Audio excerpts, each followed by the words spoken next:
Los secretos de Fátima y la devoción al corazón inmaculado de María. Se trata de una conferencia de la hermana Ángela de Fátima Coelho, religiosa portuguesa, superiora general de la Congregación Alianza de Santa María, que fue postuladora de la causa de canonización de los santos Francisco y Jacinta Marto, y es la actual vicepostuladora de la causa de la hermana Lucía, declarada venerable en 2023. Estas conferencias fueron impartidas en Toledo, en el aula de Teología desde el Corazón de Cristo, en febrero de 2026, como parte de un curso titulado Fátima, Escuela de Santidad. Hoy van a escuchar la segunda de estas conferencias. De la historia de un secreto al secreto de la historia, parece un título un poco pomposo, se dice en Portugal, pero la cosa es que me parece también importante estudiar la historia de este secreto hasta ser publicado, porque si hay un elemento que atrayó tanto la atención de la gente fue justo el secreto de Fátima, ¿verdad que sí? Como sabemos, fue publicado en el año 2000. Hasta el año 2000 tanta gente me hacía preguntas sobre la tercera parte del secreto. Yo preguntaba siempre, ¿pero ustedes saben la primera y la segunda? Y casi nada sabía, ni la primera ni la segunda. Nosotros somos así, ¿verdad? Podemos saber todo este libro, pero si hay una página, porque el secreto de Fátima es una página, dos, que no sabemos, es lo único que nos interesa.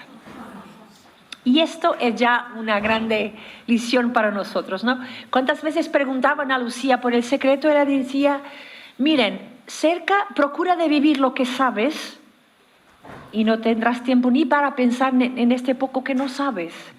Pero nosotros somos así, bueno, hijos y hijas de este tiempo de curiosidad, pero vamos a ver un poquito entonces lo que se pasó con este secreto. Tarcisio Bertone y más tarde Benedicto XVI también han dicho esto: Fátima es sin duda la más profética de las apariciones de María.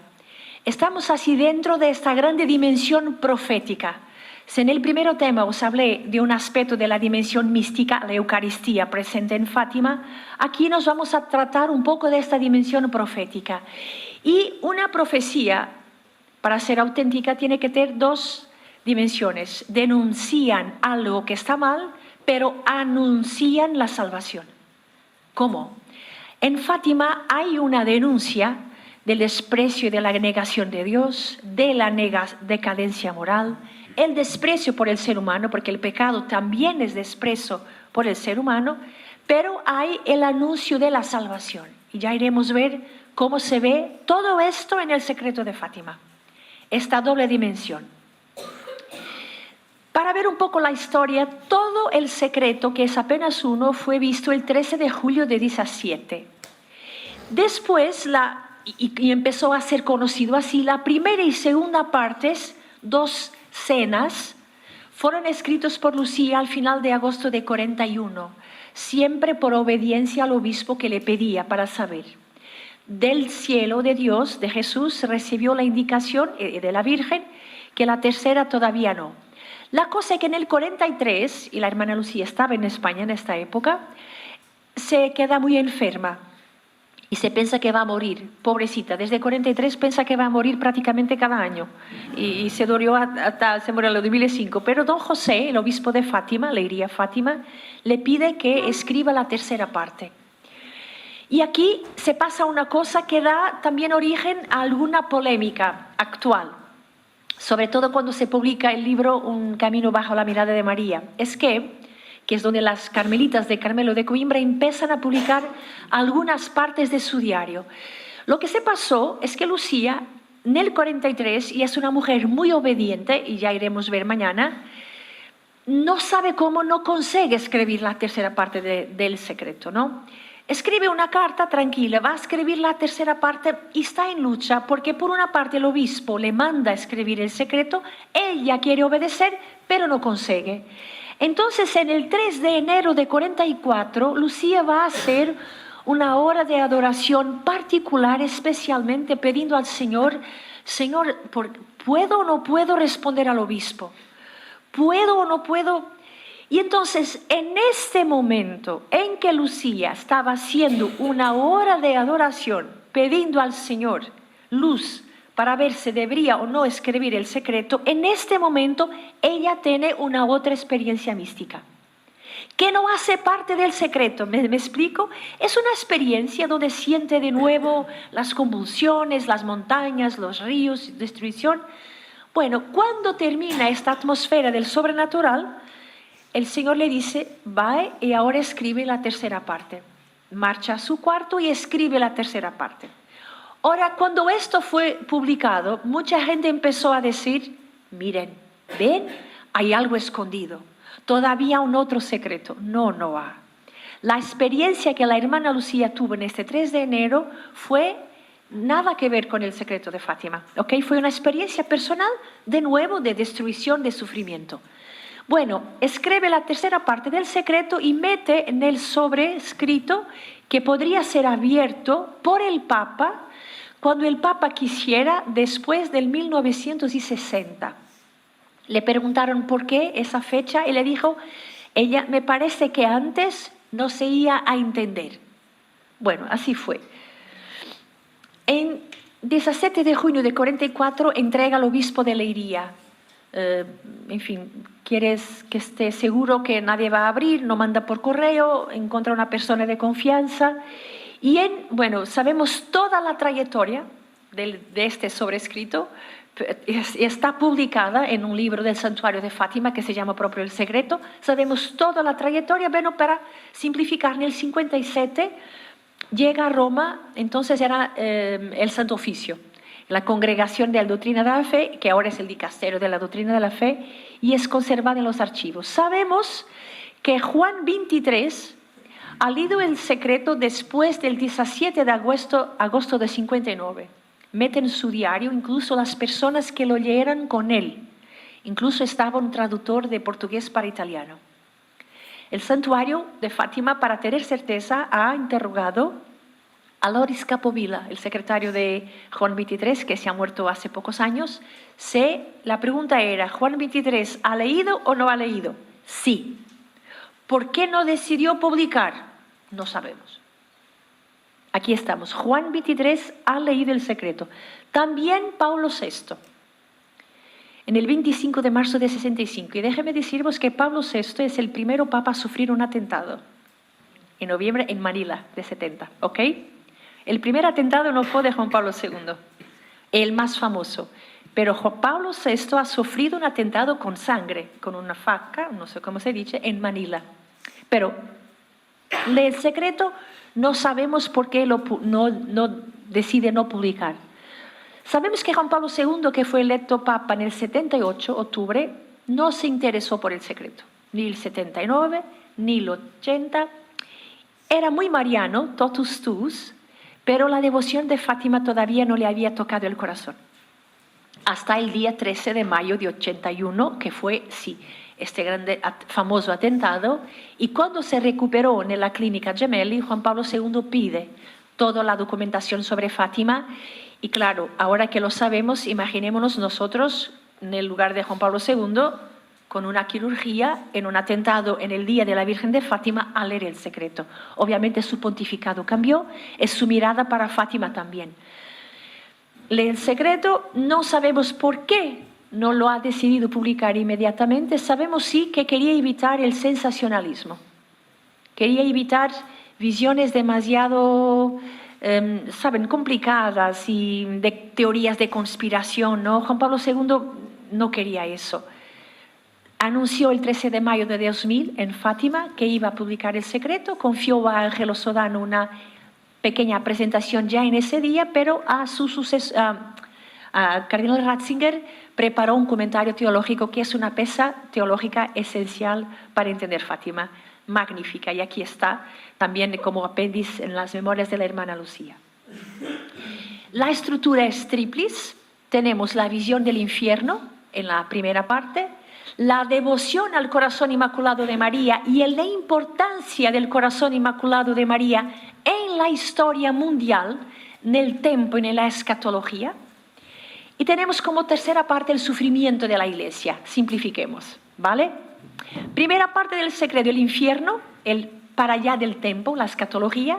Segunda parte, el sufrimiento del mundo, tercera parte, el sufrimiento de la Iglesia. Y en el corazón del secreto está el corazón inmaculado de María. Pase la redundancia, ¿ok?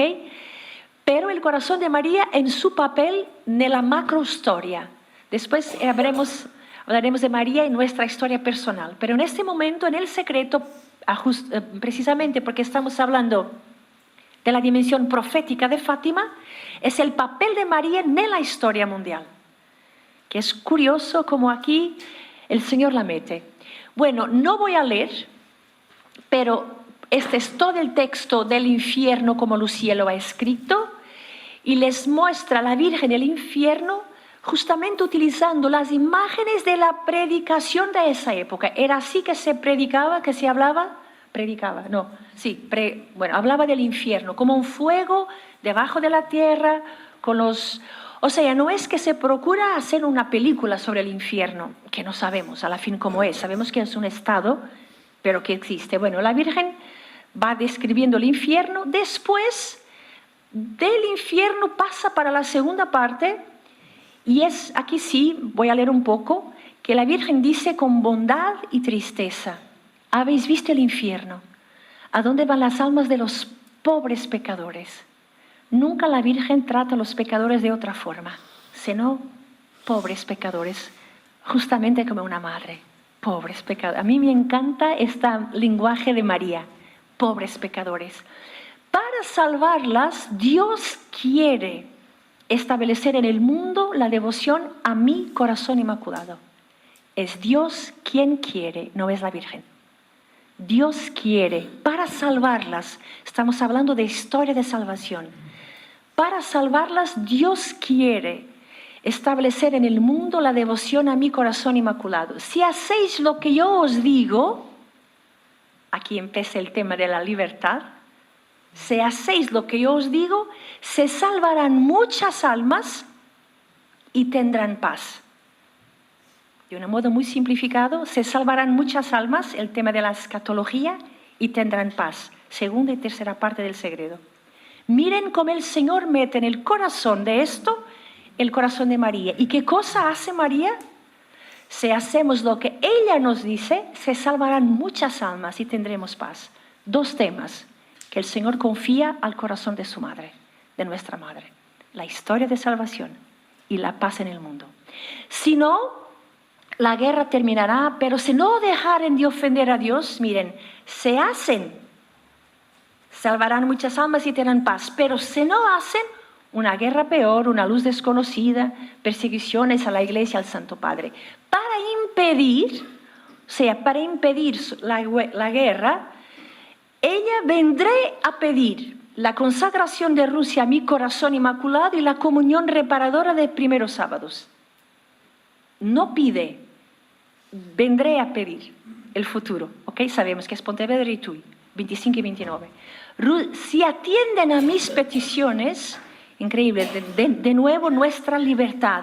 Si atienden mis peticiones, Rusia se convertirá y tendrá paz. Si no, esparcirá sus errores por el mundo, provocando guerras, persecuciones a la Iglesia, etc. Al final, mi corazón inmaculado triunfará. El Santo Padre me consagrará a Rusia, que se convertirá y se concederá al mundo un tiempo de paz. En Portugal se conservará siempre el dogma de la fe. Aquí entramos en la tercera parte del secreto. Así, la segunda parte, toda la guerra mundial y el sufrimiento mundial, y el tema del corazón de María, como aquella que si hiciéramos lo que ella nos dice, se salvarán muchas almas y tendremos paz. ¿Vale? Aquí estamos. Tercera, un momento. Primero vimos a la izquierda de Nuestra Señora, un poco más arriba. Así, ella está presente en la tercera parte del secreto. No nos olvidemos de esto. Nuestra Señora, un poco más arriba, en un ángel con una espada de fuego. En la mano izquierda. A centellar despedía llamas que parecían encender el mundo, pero se apagaban al entrar en contacto con el resplandor. De nuevo la luz de la Virgen. La luz de la Virgen que anuda esta espada de fuego. El ángel, apuntando con la mano derecha hacia la tierra, dijo con voz fuerte: penitencia, penitencia, penitencia. Después, en una luz inmensa que es Dios, algo parecido a lo que se ve las personas en un espejo cuando pasan por delante un obispo vestido de blanco. Tuvimos la sensación que era el Santo Padre. Varios obispos, sacerdotes, religiosas, subían una montaña escarpada, o sea, caminaban por un camino difícil, en cuyo cima había una grande cruz. El Santo Padre, antes de llegar, atravesó una gran ciudad medio en ruinas. Muy interesante esto. Y medio tembloroso, con paso vacilante, abatido por el dolor y pena, rezaba por las almas de los cadáveres que encontraba por el camino. Al llegar a la cima de montaña, de rodillas en la cruz, fue asesinado por un grupo de soldados con tiros y flechas, y así murieron uno tras otro obispos, sacerdotes, en fin, los mártires. Bajo los dos brazos de la cruz había dos ángeles, cada uno con una regadera de cristal en la mano, que recogían la sangre de los mártires y con ella regaban las almas que se acercaban de Dios. Esto es el secreto. ¿Okay? Ahora vamos a entrar a algunos elementos. Sentido teológico. Primero, esta categoría de profecía, una lectura de los acontecimientos históricos a la luz de la palabra de Dios. Ratzinger dice que no es que se muestra un film con un final que se conoce, va a ser así, no. Ratzinger y otros teólogos explican que esto entra dentro de la categoría del Antiguo Testamento que se llama los oráculos de amenaza. Es Dios dice, yo hago esto, pero de hecho no quiere hacer. Por eso llama en campo nuestra libertad. Es como cuando un padre quiere coger al niño, dice, mira, si no te hagas lo que yo te digo, te parto todo. El papá no quiere partir todo a los niños, pero quiere que cambie. Es dentro de la categoría que algunos teólogos encuentran. O sea, es llamar atención lo que puede pasar si yo no me cambio, si no me convierto. Pero que soy llamado, haciendo lo que la Virgen dice, a cambiar de mal en bien. Este es el grande sentido teológico del secreto. De hecho, en una perspectiva escatológica, la denuncia profética del infierno. El infierno es una realidad. Creíamos o no creíamos, el infierno existe, es un dogma de nuestra fe. Y es una real posibilidad cuando radicalmente rechazamos a Dios. En una perspectiva histórica, hace una denuncia de todo lo que provoca la crisis, de guerra, de hambre, comunismo ateo, y las causas de todo esto es el pecado. Obviamente es la denuncia del pecado, del mal, que todavía está aquí, dentro de mí. No es dentro de los otros, es dentro de mí. Yo en mí tengo esto. Y el Señor me viene a llamar atención, mira que en ti habita esto. No es, ¿entiende? No es para los otros. No, aquí está, en nosotros pasa esto. Y hay una llamada a la conversión y penitencia, pero hay también un anuncio de esperanza. En dos palabras, al final mi corazón inmaculado triunfará, y esta misteriosa promesa de que en Portugal se conserve el dogma de la fe. Pero tenemos que trabajar mucho también en Portugal para esto. Interesante. Así que hay una denuncia del pecado, que es la raíz de todos los males. Hay una denuncia de esta real perdición del infierno que existe y que no nos podemos olvidar, pero también una llamada a mi responsabilidad en la historia. María efectivamente plantea la cuestión clara de la salvación. No es fácil. Naturalmente también usamos un lenguaje simbólico en Fátima, como ha utilizado Jesús cuando hablaba del alejamiento de Dios, el fuego de la gehenna, hoguera ardiente, fuego eterno, tinieblas. Pero la cuestión que el lenguaje sea simbólica no significa que la realidad no exista. ¿Me explico? Y esto aquí está claro también en Fátima. La pena principal del infierno, sabemos, es esta separación de Dios. Dice el Catecismo de la Iglesia Católica, la enseñanza sobre el infierno constituye un llamamiento a la responsabilidad con la que el ser humano debe usar su propia libertad en vista de su propio destino externo. O sea, podemos elegir amar a Dios o no. Y esto es lo que nos da la dignidad. Porque si yo fuera, a ver si me comprenden, condenada a elegir a Dios, ¿dónde estaba mi libertad? ¿Me explico? la existencia del infierno también, entre otras cosas, incluso teológicamente, salva mi libertad. Porque si no yo tenía que ir al cielo, quisiera o no quisiera. ¿Qué amor es esto? Me explico. Es difícil de entender. Sabemos, sigue siendo un misterio oscuro, pero si es amor, yo tengo que elegir a Dios o rechazarlo. Si no tengo la posibilidad de rechazarlo, como tengo la posibilidad de amor. No sé si me explico, pero algunos, en fin. Pongo este cuadro.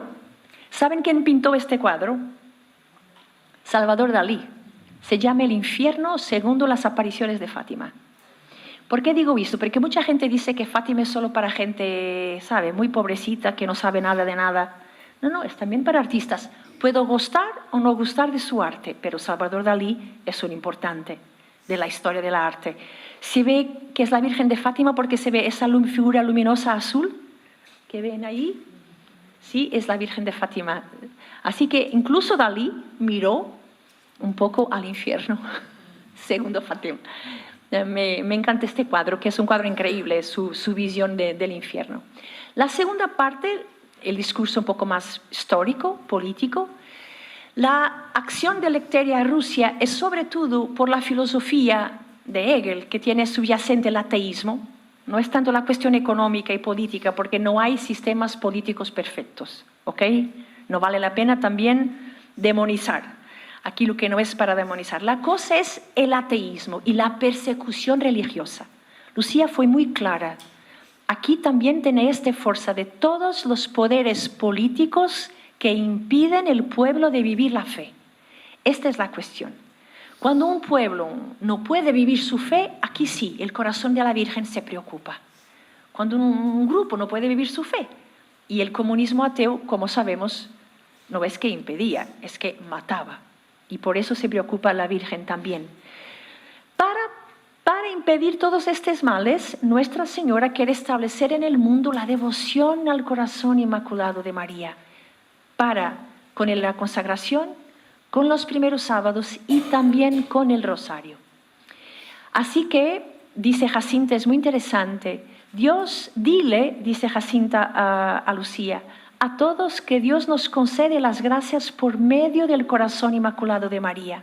Que ellas pidan a ella, que el corazón de Jesús quiere que a su lado se venere el inmaculado corazón de María.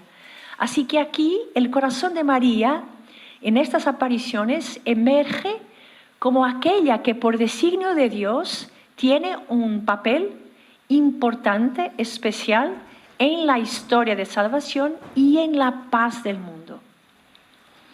La tercera parte también me parece muy interesante y debo decir, mis hermanos, que mirando a todos los papas de nuestro tiempo, lo que me parece más presente, obviamente, bueno, Juan Pablo II se identifica con aquel hombre, es verdad, pero el sentido de iglesia que emerge aquí me parece mucho la eclesiología de Papa Francisco.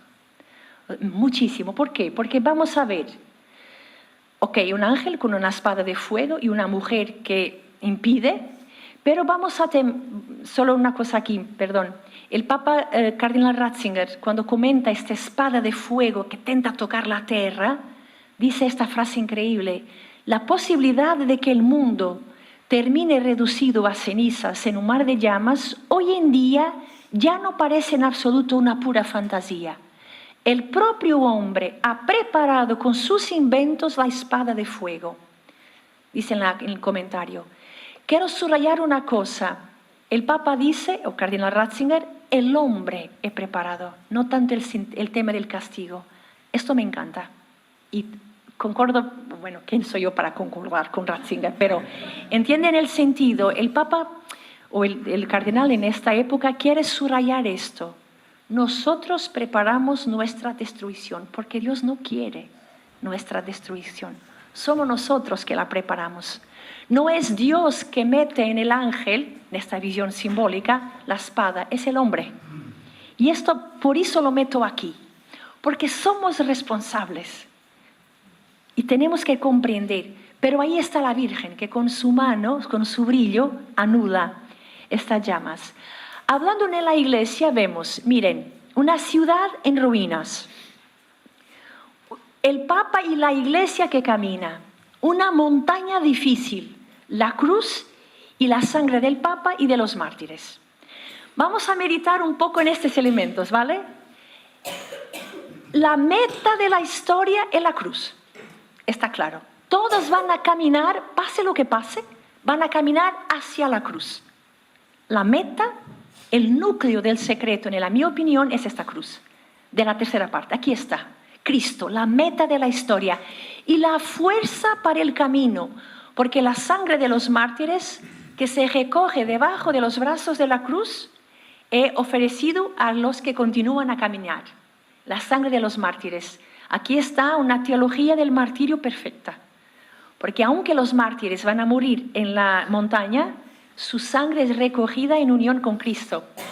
Esto es en un preciosismo teológico increíble, porque el mártir no es lo que muere de forma violenta. No. Un mártir es el que muere como Cristo, dando la vida por la verdad y, si posible, perdonando a quien lo mata. Si posible, o sea, cuando hacemos un proceso en la causa de los santos, de los mártires, buscamos siempre por qué motivos dan la vida, porque tiene que ser por la verdad, por su fe, y intentamos siempre buscar se perdona al agresor, porque se perdona al agresor, entonces murió como Cristo, que muere por la verdad, porque Jesús fue a la cruz porque era hijo de Dios, ¿no? Por la verdad, esta es su verdad. Soy hijo de Dios, entonces te matamos. Y perdonando al agresor. Un mártir es aquel que muere por la verdad de la fe, nuestra fe en Cristo, y buscamos siempre el elemento de perdón.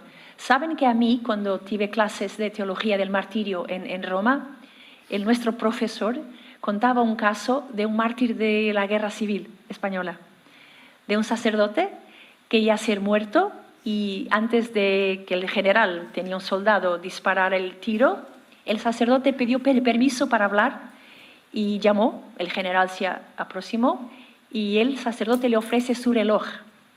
Y dice, este reloj me ha dado mi madre en día de mi ordenación sacerdotal. Te lo ofrezco como señal que te perdono lo que vas a hacer.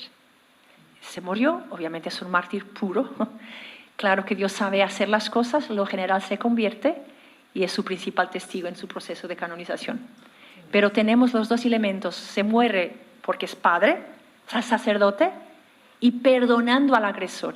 Miren que aquí se ve esto, cuando se ve la sangre de los mártires, que es recogido bajo los brazos de Cristo, teología de martirio. Pero tenemos una peregrinación de gente, de todos los tipos y clases. ¿Quién va adelante? ¿Quién es el primer elemento de este peregrinaje? El obispo vestido de blanco, que es el Papa. Mis queridos hermanos, tiras el Papa de este grupo y puede ser cualquier cristiano, ¿verdad que sí? No necesita de ser católico. ¿Cómo sabemos que es católico? Porque está el Papa. Me explico. El amor al Papa tiene que ser sin por qué, como dice el poema. Hoy se llama León, ¿verdad que sí? Lo amamos. Ayer se llamaba Francisco, lo amábamos. Anteayer se llamaba Benedicto, lo amábamos. Me explico. Por eso Fátima, en su eclesiología, tiene el amor al Papa. Sea lo que sea. Los niños amaban el Papa, no sabían el nombre. Jacinta, sobre todo, tuvo 2 apariciones específicas del Santo Padre y desarrolló un amor tan intenso por el Papa que Juan Pablo II, que nace después de Jacinta morir, en su beatificación dice: quiero agradecer a la Jacinta por todos los sacrificios que ha hecho por el Papa. ¡Qué increíble! Y Papa Benedicto agradece a los 3, porque los 3 desarrollaron por este secreto un amor muy grande al Papa. Yo creo que nosotros necesitamos, por eso Fátima es una escuela de fe, dice Benedicto, de crecer en este sentido de amor al Papa. O sea, puedo gustar más o menos, me explico, hay estilos y estilos, claro, pero en el momento que se transforma en Pedro, es mi Papa. Mi unión tiene que ser total. Miren, ¿cuál es nuestro primero Papa? Pedro. ¿Y cómo se llamaba Pedro? Simón. ¿Quién era Simón? Un pescador. Un poco orgulloso, ¿verdad que sí? Un poco lleno de... Pero en el día que ficó Pedro, Dios no le cambió el estilo, continuó a hacer lo mismo. Pero en el momento que es Pedro, es Pedro. Después llegó uno llamado Karol Wojtyła. ¡Wow! Bello, hermoso, sonría, le encantaba la poesía y hacer esquí y nadar, ¿verdad que sí? Cuando se quedó Juan Pablo II, Dios no le cambió el estilo. ¿Ok? Y fue papa. Se siguió, pobrecito, un hombre llamado Ratzinger, que no quería saber de una piscina o de esquí para nada, quería saber de Mozart. ¿Verdad que sí? No le encantaba el teatro, le encantaba estudiar en la biblioteca. Era más tímido, pero en el momento que se torna Benedicto XVI, lo amamos. ¿Y cuánta gente encontré que no lo amaba? Me explico. Pero es papa, termina la historia. Es mi papa, lo amo. Después venga un hombre, Jorge Mario Bergoglio, de Argentina, jesuita. ¿Cómo Dios le va a cambiar? No va a cambiar. Pero se torna Francisco, lo amo. Creo que me están entendiendo. Amamos, porque si no, tiras el papa y dejas de ser católico. Puedes te mantener cristiano, claro, segues a Cristo, es la meta, pero es el papa que te vincula en este secreto, que te vincula a nuestra iglesia. Hoy se llama León, un papa americano pero que vivió en Perú, dominicano pero que fue obispo, es un hombre de puentes, más tímido. Ahora dicen, no, lo otro hablaba y este no habla, pobrecito, ya poco tiempo de papa y ya lo están. Me parece que tenemos que crecer también en el sentido sobrenatural de la figura del papa, ¿vale? ¿Ok? O sea, una cosa es el estilo, claro, sí, uno más. Gracias a Dios tenemos papas para todos los estilos. Pero cuando es papa, lo amamos. Hoy se llama León, ¿ok? Rezamos por él, no hablamos mal de él, sobre todo en público. A mí me parece poca fe cuando hablamos mal de un papa. Y ya estoy escuchando. Le digo, Jesús mío, piedad. Porque en el credo en la iglesia, hace parte de nuestra fe. Bueno, creo que ya me expliqué bien. Con este amor al papa, ¿y dónde va este grupo de gente? En las ruinas de la ciudad. Me encanta esto. Es la eclesiología de Papa Francisco. Andar a la gente que está herida. Porque los heridos de nuestros tiempos solitos no se pueden curar. No podemos abandonar los heridos con sus heridas porque no saben cómo hacer. Obviamente estamos hablando de heridas morales, de valores, los valores de nuestro tiempo. Me explico, claro, también de las ruinas físicas de la ciudad, pero Papa Benedicto va a explicar qué es la ruina de nuestra civilización. ¿Y qué dice la Virgen aquí? No podemos abandonar. Y miren, tengo gente en los medios de comunicación social, ¿esto aquí qué es?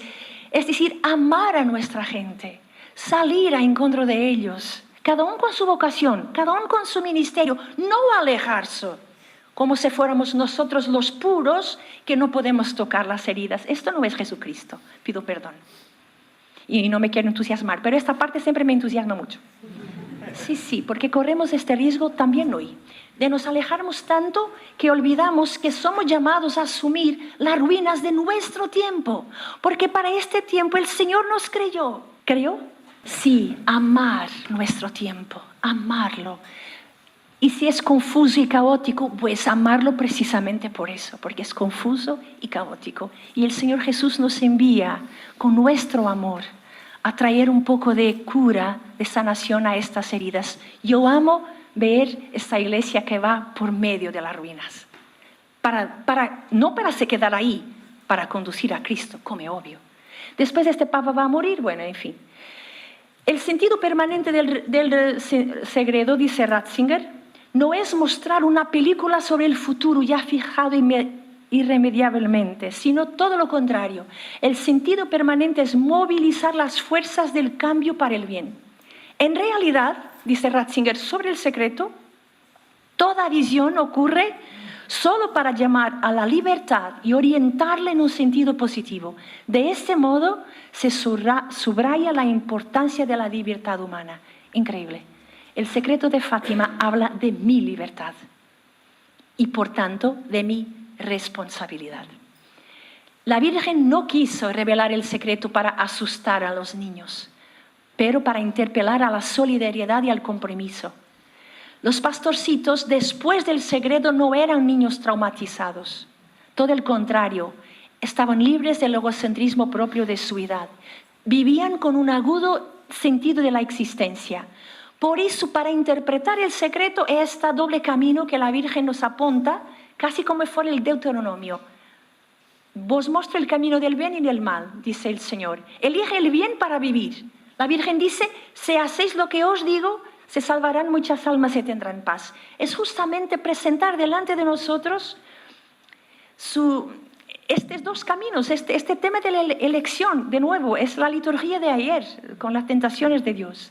Al hacer pública la tercera parte del secreto de Fátima, Juan Pablo puso fin a una parte de la historia, marcado por muchas decisiones horribles de poder y iniquidad, pero también imbuido por el amor misericordioso de Dios y de la Virgen. Y nos quiere mostrar, esto está también en el comentario del secreto, ya por Bertone, más que me parece es el núcleo del secreto de Fátima, que los dos pilares sobre los cuales se construye la historia es la acción de Dios, Señor de la historia, y la corresponsabilidad del ser humano en el ejercicio dramático y fecundo de su libertad. Esto para mí es la mejor síntesis del secreto de Fátima. Es que la historia se construye Dios y nosotros.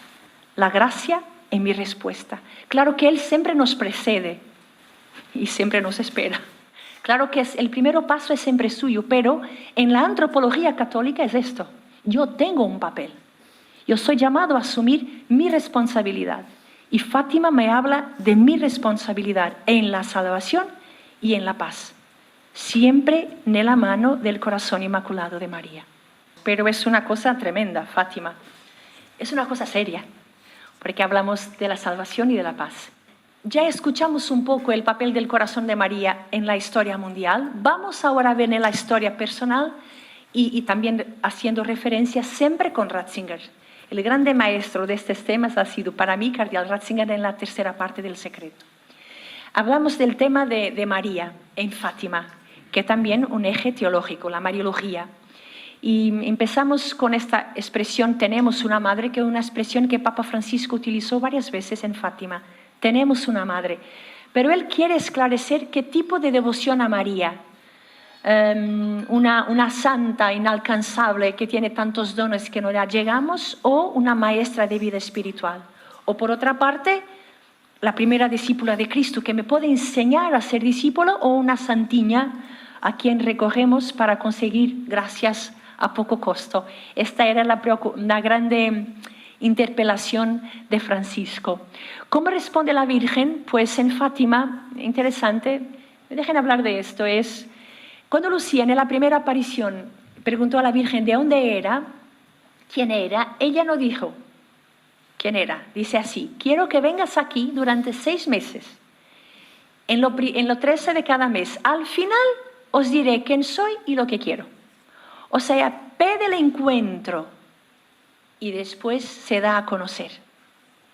O sea, pide la inteligencia del corazón, que es una expresión que a mí me encanta.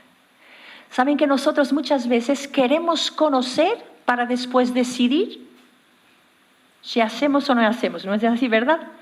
Con Dios muchas veces es el contrario. Nos pide que aceptemos y después no nos explica la importancia. ¿Sí? Se ve aquí algunos consagrados y consagradas, ¿no? ¿Ustedes conocían el sentido de vuestra vocación al principio? Mira, sabemos y bueno, nos confiamos y despacito. Saben que yo hacía muchas preguntas a mi superiora cuando yo era joven en discernimiento. Tantas preguntas, Jesús mío. La pobre un día dice, mira Ángela, en matemática es así. A más B igual a C. Con Dios muchas veces el contrario. Tienes que aceptar el C y después él te explica el A y el B. Bueno, aquí me quedé. La Virgen aquí es lo mismo. Viene aquí, después te diré quién soy. Si ustedes quieren entender toda la importancia del rosario para empezar a rezar, ni entenderán ni rezarán. La cosa es, la Virgen lo pide, voy a rezar. Después el Señor le explicará. Si quieren entender toda la importancia de los primeros sábados para empezar a hacerlos, no vale la pena. Piden que nos encontremos con ella y después ella va a decir quién es. Tan interesante porque les pide sí que rece el rosario todos los días, empiezan a rezar bien. En junio les pide lo mismo, julio, agosto, septiembre, en octubre cuando vaya a decir soy la señora del rosario, ya entienden porque estaban rezando. Entienden la dinámica de Dios. Es a veces un poquito distinta de la nuestra. Bueno, siendo Fátima una revelación privada, se subraya también la presencia y acción de la Madre de Jesús en la vida de la Iglesia y en la historia de la humanidad. Ya hablé en la primera parte, pero también en mi historia personal, como mi madre espiritual. Y en Fátima se habla mucho de esto. María, yo elegí 3 textos, en fin, para hablar, porque hay una triple dimensión donde se habla de la Virgen, como el corazón inmaculado de María, como la Señora del Rosario y como la mujer más brillante que el sol. Son las 3 formas como Lucía describe a la Virgen, porque a la Virgen así se habló con ella, ¿no? Mi inmaculado corazón, soy la Señora del Rosario y una mujer más brillante que el sol.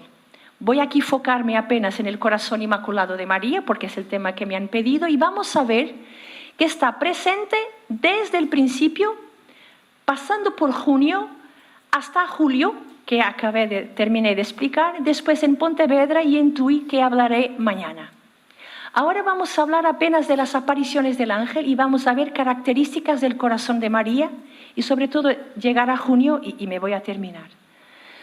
Primera aparición del ángel. Los corazones de Jesús y de María están atentos a la voz de vuestras súplicas. Así que desde el principio el corazón de María aparece muy unido al corazón de Jesús, porque así fue toda la vida. Desde que Jesús se encarnó en la Virgen, era el único corazón que batía. Aliás, estábamos hablando de eso, ¿no? El corazón humano de Jesús, quien lo dio fue la Virgen. Punto. Basta. ¿Ok? Humanamente, la parte humana de Cristo, la única dadora de la parte humana es María, porque San José no es ella. Si todo, y esto es un milagro, obviamente. Pero el corazón de María unida de Jesús, ¿qué cosa hacen? Están atentos. No es apenas escuchan, estar atentos, están pendientes, nos miran. Esta cercanía del corazón de Jesús y de María necesitamos creerla. Aunque no respondan como le pedimos, eso es otra cosa. Pero no hay una súplica del corazón humano que no resuene en el corazón de Jesús y el corazón de María. En la segunda aparición ya hablábamos. Los niños estaban jugando, era verano. Y no nos olvidemos que en esta época Jacinta tenía 6 años, Francisco ya tenía 8 y Lucía tenía 9. Estamos hablando de niños de 6, 8 y 9 años.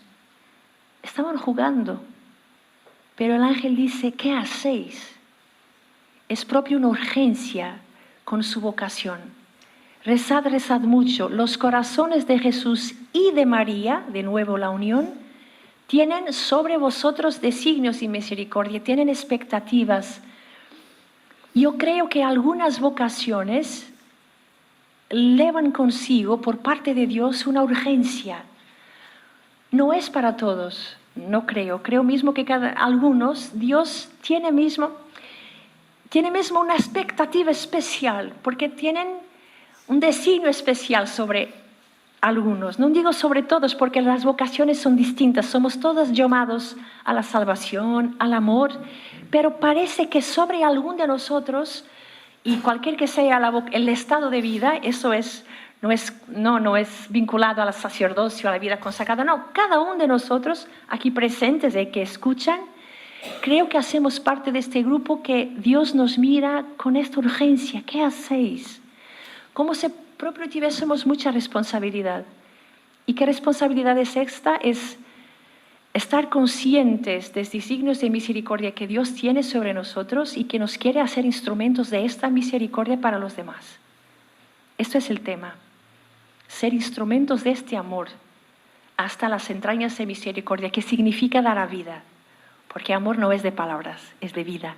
Dar a vida hasta las últimas consecuencias para sermos fieles a estos signos de misericordia. Creo que para algún de nosotros, quizás quien diera que fuera para todos, tenemos que tener conciencia. Y en la tercera aparición ya hablamos los méritos infinitos del corazón de Jesús y de María. Aquí encontramos como aquellos que rezan por nosotros, que piden, que interceden por nosotros. Sabemos que Jesús continúa a interceder por nosotros, es el grande intercesor delante del Padre, y la Virgen también es lo que hace. Pero la aparición muy conocida, donde se ve más el papel personal del corazón de María, es la aparición de junio. Sabemos que en la aparición de mayo, al final, la Virgen pregunta a los pastoritos: ¿os queréis ofrecer a Dios? Respondieron: sí queremos. Entonces la Virgen dijo: entonces tendréis mucho que sufrir. Pero la gracia de Dios será vuestro conforto, siempre la palabra de salvación al final. Lo que los pastorcitos no sabían es que el sufrimiento empezaba aquel día. Y alguna gente me dice: mira, hermana, que la Virgen ha sido un poco dura. Estaban apenas diciendo que sí, ya estaba diciendo que van a sufrir. A mí me parece el Evangelio. Quien quiere venir a pos mí, negue a sí mismo, tome la cruz y sígame. Es la única condición del discipulado, estar preparado para sufrir. ¿O es distinto la interpretación que ustedes dan? ¿Ok? Me explico, ¿ok? Quien quiere vir a pos mí tiene que tirar un curso en la Universidad de Toledo. Ah, no es así. Okay. ¿Quién quiere vir a pos mí, negue a sí mismo, tome su cruz y sígame? O sea, la grande predisposición, la única que el Señor pide, ni pide que seamos santos, ni pide que lo amemos mucho. Pide: si quieres vir a pos mí, toma tu cruz. A mí me parece clariño. ¿Me explico? Clariño. Me parece sencillo. Entonces, ¿por qué extrañamos que la Virgen diga: oye, entonces tendrán que sufrir? Pero la gracia de Dios será vuestro conforto. Los sufrimientos empezaron ese día porque Lucía, a pesar de pedir que los otros dos no dijeran nada a nadie, la pobre Jacinta, pobrecita, tenía 7 años, ¿no? Y fue de la Cova de Iría a su casa, 2 kilómetros, saltando de alegría entre: te lo juro, te no digo nada, ay, qué señora tan hermosa. No, te lo prometo, no digo nada, ay, pero que es tan hermosa. Bueno, entiende, ¿no? Cuando llegó a su madre, 7 años, dijo: hemos visto a esta Virgen. Bueno, y decía Lucía: ¿pero por qué has hablado, Jacinta? Y Jacinta me da una respuesta que me parece propio, una respuesta pascual. Tenía acá adentro una cosa que no me dejaba estar callada. ¿No es esto el contacto con el Señor resucitado de Magdalena? ¿No? Tenía acá adentro una cosa. Ay, quien diera que nosotros nos tenésemos acá adentro una cosa que no nos dejara estar callados. Bueno, Jacinta habló. Sus papás la creyeron, sobre todo en Francisco. Papá se llamó Francisco y dice: oye, Francisco, ¿es verdad lo que tu hermanita está diciendo? Sí, papá, es verdad. Hemos visto a la Virgen. Bueno, entonces es porque es verdad, porque mi Francisco jamás ha dicho una mentira. Increíble, ¿no? Y lo creyeron. La mamá de Lucía, el contrario: tú no eres buena el suficiente para tener visto a la Virgen, estás mintiendo. Era la lógica del mérito. Nadie se merece ver a la Virgen. Entonces no la creyó y empezó a hacerla sufrir tanto. Los vecinos incluso la pegaba así para que ella negara, que Lucía sufrió tanto. Y en un mes, que en mayo, 13 de mayo, ¿os queréis ofrecer a Dios? Sí queremos. Junio, un mes de sufrimiento. Primera pregunta: por favor, Virgencita, llévenos al cielo. Ya no querían más. A mí me encanta este diálogo. Para mí es uno de los diálogos más humanos de Fátima. Por favor, llévenos al cielo. Y la Virgen dice sí. A Francisca y a Jacinta llevaré muy pronto. Pero tú te quedas aquí un poco más. 80 años. ¿Sabe, padre? Yo creo que Dios no sabe nada de nuestro concepto temporal. No tiene ni idea qué cosa significa mucho tiempo o poco tiempo. Bueno, estoy bromeando. Tú te quedas aquí y ha dicho por qué. Esta es la cosa interesante. Porque tú te quedas para difundir en el mundo la devoción a mi Inmaculado Corazón. Dios quiere establecer en el mundo la devoción a mi Inmaculado Corazón. Sabemos por la respuesta que Lucía ni se da cuenta que estaba recibiendo su vocación. Ella escuchó la primera parte. Mira, tenemos una niña con 10 años que nadie le cree. Los únicos que la creen son sus primitos y la Virgen le está diciendo que van a morir. Claro que reaccionó de una manera muy humana. Entonces me quedo aquí sola. Cómo me encanta esto, es el tema de la soledad. Me quedo aquí sola. ¿Verdad que es transversal a cada uno de nosotros? Podemos tener una familia maravillosa, una comunidad religiosa perfecta, yo qué sé, que más tarde o más temprano nos toca la soledad, que duele mucho. Y la Virgen le dice, no, hija mía, yo jamás te dejaré. Mi corazón inmaculado será tu refugio y el camino que te conducirá hasta Dios. Y os digo que ha sido la gran fortaleza de los más de 80 años que Lucía vivió, que el corazón de María no la dejaba. Esto es un poco el papel del corazón de María en nuestra vida. Pero ¿qué significa tener devoción al corazón de María? Porque muchas veces para nosotros devoción es flores y velas. Miren, son importantes. Son señales de amor. Pero el problema es cuando estas cosas que son secundarias se tornan en absoluto. Entonces, ¿qué dice Ratzinger cuando explica la devoción al corazón de María? Y aquí fue cuando yo empecé a amar a este hombre, a Cardenal Ratzinger, digo, ¿no?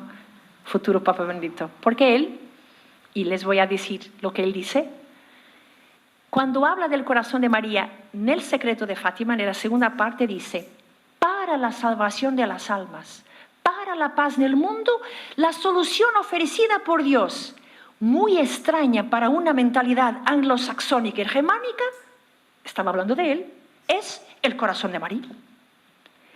¿Entiende lo que el cardenal está diciendo? Está diciendo qué solución extraña que Dios da para la salvación del mundo y para la paz. Es la devoción al corazón inmaculado de María. Esto, él dice, es una solución muy extraña para una mentalidad anglosaxónica y germánica. Pero el cardenal no dice, es una solución extraña, quizás los pastorcitos se han equivocado. No, él dice, es una solución extraña, pero vamos a enfrentar. Aquí lo vamos. Porque aunque para él, con una mentalidad germánica que era la suya, asume con tanta humildad, qué raro, que el corazón inmaculado de María sea así tan importante, pero con la misma honestidad intelectual que conocemos de Ratzinger, enfrenta el problema. ¿Y qué cosa dice Ratzinger? Dice, cuando en la Biblia hablamos de corazón, no hablamos del músculo, hablamos de la persona toda.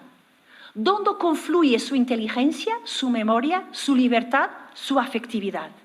¿Vale? Así cuando hablamos que María guardaba todo en su corazón, cuando hablamos del corazón de María, hablamos de María total. Cuando decimos que es inmaculada, curioso que no habla apenas del pecado original, dice, es una mujer que en todas sus dimensiones, intelectual, volitiva, libertad, afectividad, memoria, todo, llegó a una tal unidad interior que ve a Dios. ¿Y cuál es el centro de esta unidad? ¿Dónde confluye en María su libertad, su voluntad, su memoria, su afecto? ¿Cuál es el centro, el eje conformador de su existencia? Y Ratzinger dice, lo sabemos, es el su fiat. Hagas en mí, según la voluntad del Padre. Quiere decir que toda la memoria de María era orientada hacia la voluntad del Padre. Toda la libertad de María era orientada a la voluntad del Padre. Todo su afecto Era siempre orientado a la voluntad del Padre. Entonces, dice Ratzinger, para nosotros, la devoción al corazón inmaculado de María es pues un acercarse a esta actitud del corazón en el cual el fiat, hágase tu voluntad, se convierte en el centro animador de toda mi existencia. Parece poco, pero es una revolución en la vida. Tener devoción a María no es apenas llevar flores, es importante llevar flores. Está bien, María es una mujer, le encanta flores. Lleven flores porque a todas las mujeres les encantan las flores, ¿ok? Pero no es esencial. El esencial es imitarla, conformarme en esta actitud de corazón, donde el mi fiat, hágase Señor según tu voluntad, sea el centro conformador de toda mi existencia. Y esto es que lo es difícil. Incluso la memoria, miren el tema de la memoria, de nuestra memoria personal, nuestras experiencias de infancia, nuestra historia de pecado, nuestras ocasiones donde fuimos víctimas de cualquier cosa. ¿Cómo tenemos que purificar nuestra memoria? Incluso que mi memoria sea según la voluntad del Padre. El tema de nuestra libertad ferida por el pecado, miren, hoy las redes sociales, yo no sé cuántos de ustedes han hecho el propósito de no mirar más de 10 minutos las redes sociales y cuántos de ustedes han fallado en el día siguiente. Es muy difícil para nuestra gente. Bueno, quizás no ustedes porque son todos santos, se ve. Pero es un tema difícil.